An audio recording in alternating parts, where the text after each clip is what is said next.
যে মাননীয় প্রধানমন্ত্রী প্রতিবন্ধী মানুষদের জন্য সারা পৃথিবীতে বিভিন্ন সরকার একটি অ্যালাউন্স দিয়ে থাকে, ভাতা দিয়ে থাকে। তা আপনার সরকার এই প্রতিবন্ধী যারা বিশেষ করে যারা খুব অক্ষম প্রতিবন্ধী, যারা কাজ করতে পারে না, তাদের জন্য আপনি একটি ভাতা ঘোষণা করতে পারেন। এবং তিনি সাথে সাথেই উনি আমাকে বললেন, আপনার সাথে দেখা হলেই আপনি একটা বলেন। খুব সংক্ষেপে কথা বললেন এবং উনি সেই অনুযায়ী প্রতিবন্ধী মানুষদের জন্য আজকে যে রাষ্ট্রীয় খুবই সামান্য ভাতা, এটি ওনার আমলেই উনি চালু করেছেন।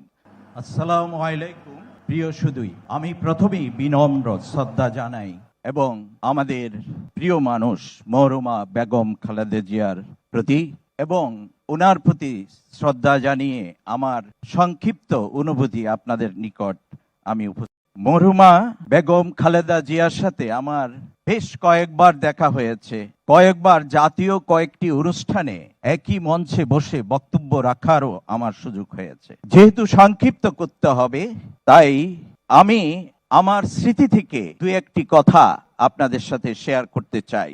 1994 সাল ওসমানী মিলনায়তনে আন্তর্জাতিক প্রতিবন্ধী দিবস, সেই দিবসে আমি ওনার সাথে সেই অনুষ্ঠানে বক্তব্য রাখার সুযোগ হয়। আমার পাশে ছিলেন খোদেজা আজম, সচিব সমাজ কল্যাণ, এবং তিনি বক্তব্য যখন দিতে গেলেন আমি একটু সুযোগ পেলাম আমাদের প্রতিবন্ধী মানুষদের প্রয়োজনীয় কথাটা ওনার সাথে মাননীয় প্রধানমন্ত্রীকে বলবার জন্য, এবং সাহস করে বলেই ফেললাম, মাননীয় প্রধানমন্ত্রী, বাংলাদেশের প্রতিবন্ধী জনগণ তারা একটি আইন ও নীতিমালা চায়।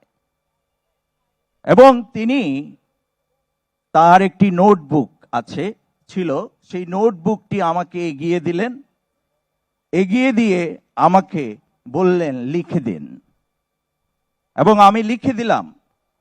এবং তিনি বললেন, আমাদের সরকার প্রতিবন্ধী মানুষদের কল্যাণের জন্য আইন ও নীতিমালা করবে।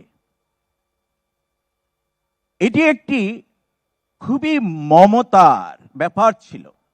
আমি এতটা আবেগ তখন আমার কাছে এতটাই আমার কাছে ভালো লাগছিল যে এটি একটি মায়ের মতো করে উনি যেভাবে আমাকে বললেন এবং তিনি যেভাবে আমাকে সুযোগ দিলেন, এটি আমার চিরজীবন আমার মনে থাকবে। এবং আরেকটি অনুষ্ঠানে আমার মিরপুর স্টেডিয়ামে আমার ওনাকে আরেকটি অনুষ্ঠানে ওনাকে বলবার আমার সুযোগ হয়েছে যে মাননীয় প্রধানমন্ত্রী প্রতিবন্ধী মানুষদের জন্য সারা পৃথিবীতে বিভিন্ন সরকার একটি অ্যালাউন্স দিয়ে থাকে, ভাতা দিয়ে থাকে। তা আপনার সরকার এই প্রতিবন্ধী যারা বিশেষ করে যারা খুব অক্ষম প্রতিবন্ধী, যারা কাজ করতে পারে না, তাদের জন্য আপনি একটি ভাতা ঘোষণা করতে পারেন। এবং তিনি সাথে সাথেই উনি আমাকে বললেন, আপনার সাথে দেখা হলেই আপনি একটা বলেন। খুব সংক্ষেপে কথা বললেন এবং উনি সেই অনুযায়ী প্রতিবন্ধী মানুষদের জন্য আজকে যে রাষ্ট্রীয় খুবই সামান্য ভাতা, এটি ওনার আমলেই উনি চালু করেছেন। আরো এরকম 10টি গুরুত্বপূর্ণ কথা আমি বলতে পারি।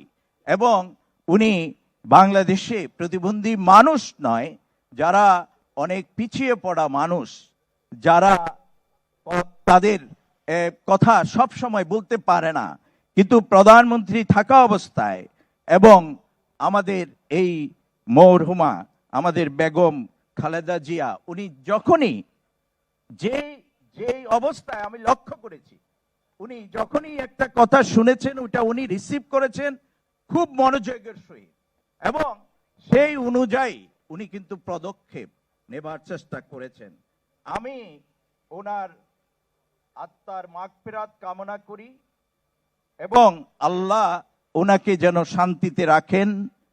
এবং আমি একটি কথা সবশেষে বলতে চাই, আমাদের এই নেত্রীকে উদ্দেশ্য করে আমাদের একটি প্রতিষ্ঠান বাংলাদেশ প্রতিবন্ধী কল্যাণ সমিতি, তার মাধ্যমে আমি আপনাদের জানাতে চাই মরহুমার লিডারশিপের অনুকরণে আমি ট্রেনিং কোর্স ডিজাইন করব এবং ওনার নামে লিডারশিপ ট্রেনিং আয়োজন করব নিয়মিতভাবে। কারণ ওনার নেতৃত্বটা গবেষণা